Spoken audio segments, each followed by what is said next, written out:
Nais ko lang sa aking pinagpapayong nito, kahilingan ko lang sa ating Panginoon na Pilipinos, ang patuloy na bigyan tayo ng kalakasan, maayos na kaisipan, at maayos na puso, para lang sa ganun, makapag-lambot tayo sa ating mga kabayan.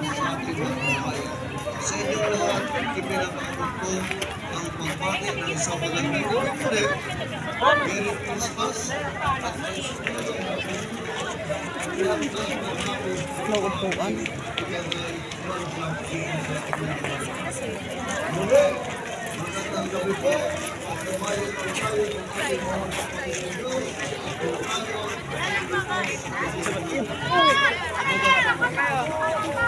Maraming salamat po. Muli po walang pagkapo natin, Mayor Renato M. Morata.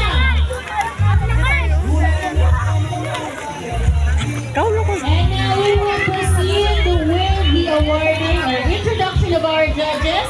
At i-award na din po natin ang kanilang certificate.